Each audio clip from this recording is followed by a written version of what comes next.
immatriculé 001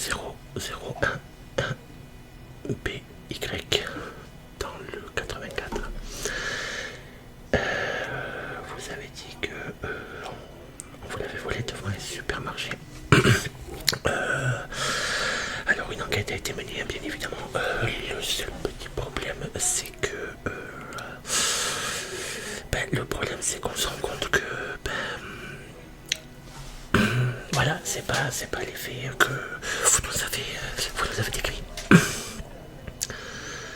Alors, en fait, moi, nous avons retrouvé le scooter, bien évidemment. Alors, on l'a retrouvé chez quelqu'un, bien sûr. Et cette personne nous dit que vous lui avez vendu le scooter. Il nous sort bien évidemment une déclaration de vente avec signature. Et donc le scooter, a priori, vous l'aurez vendu. Donc on veut vous entendre sur ces faits aujourd'hui. D'accord. Et surtout que vous nous expliquiez pourquoi vous avez déclaré le voleur. J'imagine que ça doit être pour l'assurance, mais ne faisons aucune supposition. Donc je vous écoute sur ce que vous avez à nous dire aujourd'hui. Je vous écoute. Donc je suis monsieur...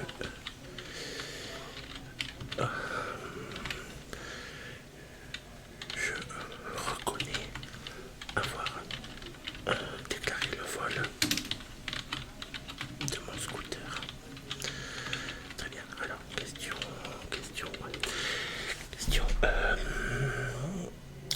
Le scooter a-t-il vraiment été volé?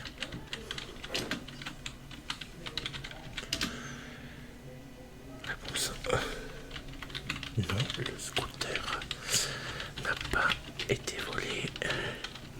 J'ai dit ça car... Pardon.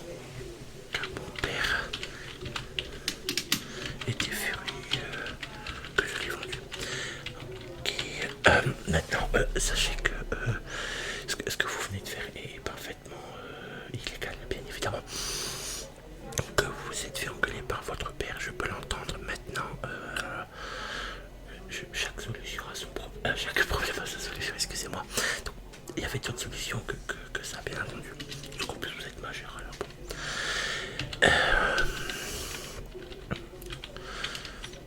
Apparemment, vous serez proféré aussi des menaces envers cette personne en lui disant que s'il disait que vous lui avez vendu le scooter. Oui, vous reconnaissez. D'accord. Donc là, on part sur menace de mort, bien évidemment. Bien évidemment. Oui, je reconnais avoir menacé de mort l'acheteur du scooter. Vous lui avez dit quoi exactement? D'accord. Ok. Très bien. Je lui ai dit, si tu dis à qui que ce soit que je t'ai vendu le scooter, d'accord. Ok. Mes grands frères viendront te péter la gueule, c'est ça? Péter la gueule. Ok. Péter la gueule. Ok. D'accord. Ok. Ok. Bon, sachez que c'est très grave. Menacer une personne de mort, c'est très grave. Avez-vous quelque chose à rajouter? D'accord. Oui, je regrette. D'accord. Les menaces. Mais j'ai voulu faire pression. Très bien, ok.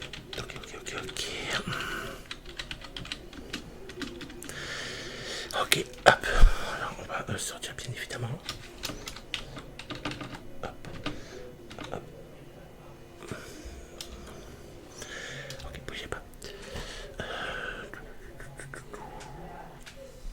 Oui, allô. Oui, peux-tu me ramener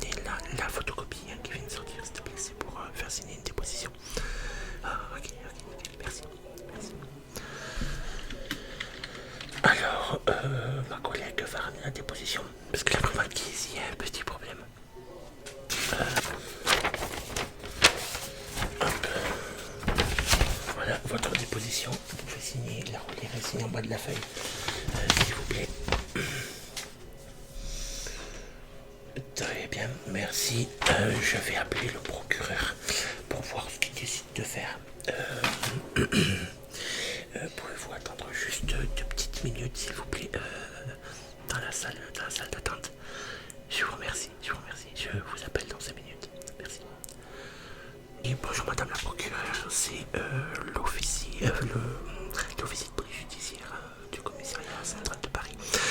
Voilà, je vous appelle car j'ai un individu là qui a été convoqué ce matin parce que tout simplement en fait il avait déclaré le vol de son scooter. À la suite de cette enquête, nous avons pu constater que le scooter était tout simplement pas volé, qu'il avait été vendu à une personne nommée. Voilà exactement. Alors, le scooter en soi n'a pas été volé, il a été vendu avec un acte de vente.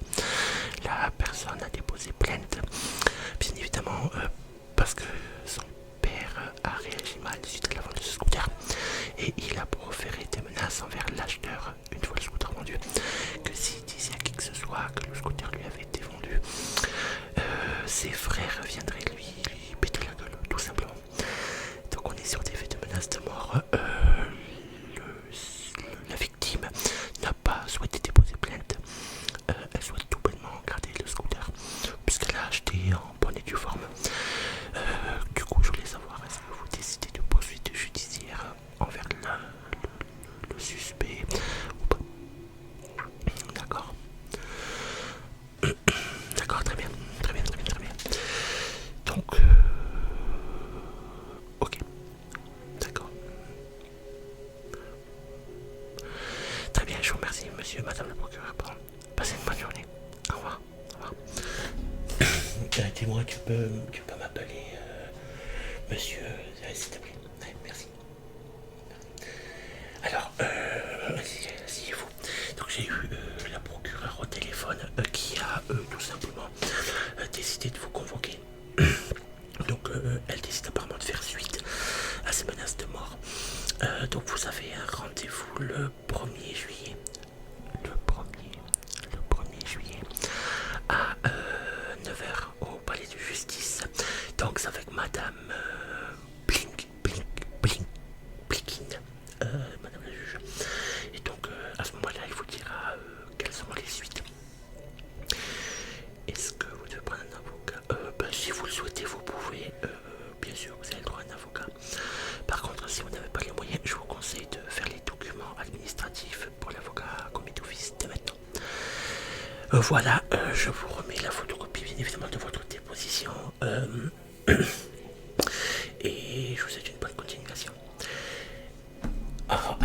Oui, au revoir, monsieur. Au revoir. Voilà. Très bien.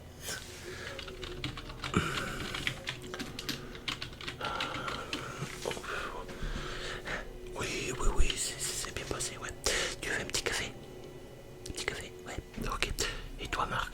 Petit café? Allez, je vais chercher ça. Allez, ça marche. Ouais.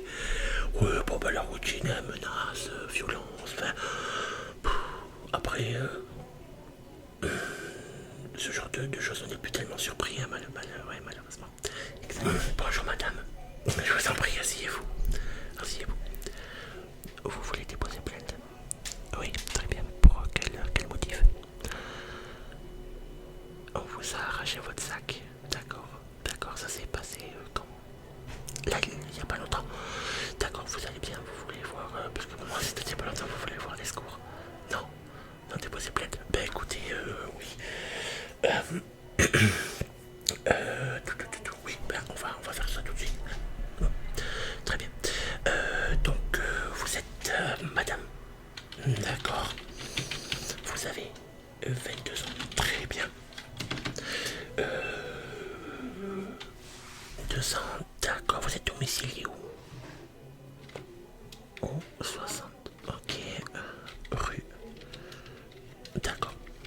La ville. Strasbourg. Ok, Strasbourg. D'accord. Un numéro de téléphone, s'il vous plaît. Je suis désolé, c'est la routine. 207, oui. Ok. D'accord. Ok.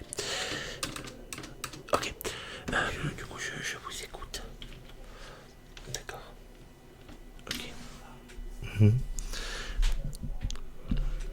Un individu est arrivé dans le métro, d'accord, ok. Dans la rame ou sur le quai? Dans la rame, d'accord. Au début, il était assez loin, Ok, ça marche assez loin, d'accord. Et il se rapprochait, oui, il se rapprochait de plus en plus. Ok. Vous n'avez pas prêté attention sur le coup, bien sûr, avec tout le monde qui est dans le métro, on peut pas faire attention à tout le monde, bien sûr, bien sûr. D'accord, la porte. Ouais, en fait, la porte elle s'est ouverte, du coup, il a tiré le sac et puis il est sorti de la rame, c'est ça? Ouais, c'est un grand classique, un grand classique. Tristement célèbre. C'est ça, exactement. Exactement, c'est, disons, ben, c'est justement ça qui est problématique, c'est justement un grand classique. Je veux dire ça. Les portes elles s'ouvrent, paf, d'un coup il prend le sac juste avant que les portes se referment. Ouais, d'accord.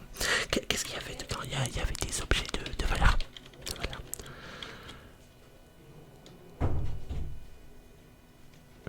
Portefeuille, d'accord. Carte d'identité. Ouais.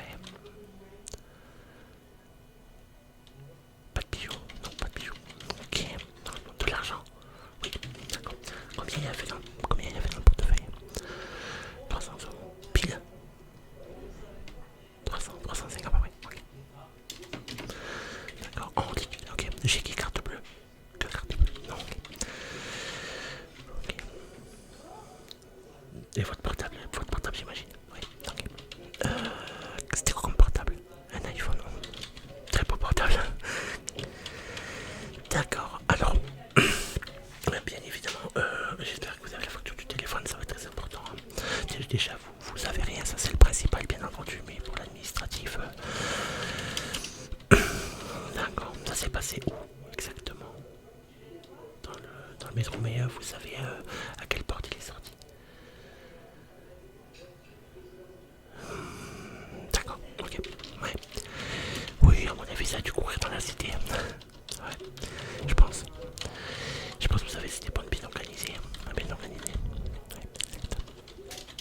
Bon, écoutez, sachez que dans ce genre d'affaires, bon, ben, ça reste du classique. Par contre, maintenant, les retrouver, on va faire une enquête, bien évidemment. Sachez que nous vous tiendrons au courant, bien évidemment, de l'enquête. Et puis, ben, écoutez, vous avez quelque chose à rajouter? Non, c'est bon. D'accord, très bien. Je vais sortir votre déposition. Ok, alors votre déposition, c'est là, voilà.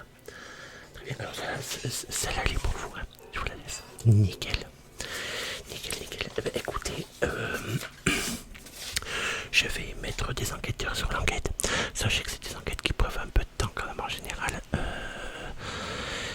Et puis nous allons faire, je pense, appel aux caméras de surveillance, à la RATP, et puis on vous tient quoi.